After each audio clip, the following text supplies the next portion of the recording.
వేసుకోవాలండి. అన్నం అయిపోయింది. అన్నం ఈ విధంగా చేసుకోవాలి. ఆయిల్ వేసుకున్న తర్వాత ముందుగా పచ్చిమిర్చి వేసుకోవాలి. ముందే వేయాలి, తర్వాత వేయాలి తెలుసుకోవాలండి. పచ్చిమిర్చి ఫ్రై అయిన తర్వాత పోపు దినుసులు వేసుకోవాలి.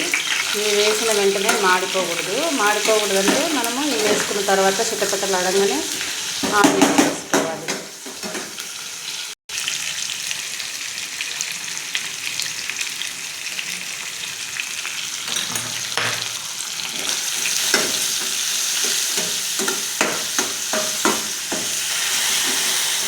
నాకెందుకో సడన్గా మా ఇంటి పక్కన రాములవాడి గుడి ఉందండి. రాములవాడి గుడికి పోవాలనిపించింది. అందుకనేసి నేను గుర్తుగా పోతే ఎలా అనేసి ప్రసాదం చేసుకొని తీసుకుపోదామని పులిహోర చేస్తున్నానండి. ఈజీగా చేసుకోవచ్చు, చాలా సింపుల్గా చేసుకోవచ్చు.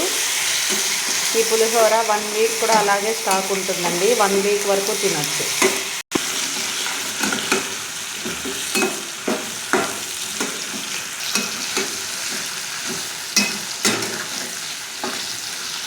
మనం ముందుగా తీసి పెట్టుకున్న మెంతి పొడి, ఆవు పొడి, జీలకర్ర పొడి వేసుకోవాలండి.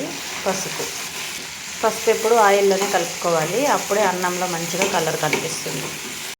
ఈ పోపు బాగా కొంచెం మాడిన తర్వాత కలిపేసుకోవాలి. అన్నంలో అయిపోయిందండి. అలాగే నేను చింతపండు రసంలో కొద్దిగా అంతా బెల్లం కూడా యాడ్ చేసుకున్నాను టేస్ట్ కోసం.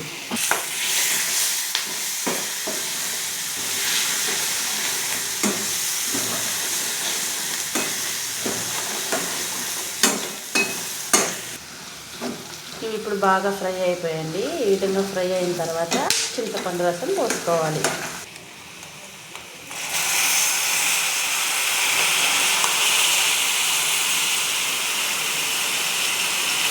ఇంతేనండి, పులిహోర తయారైపోయింది.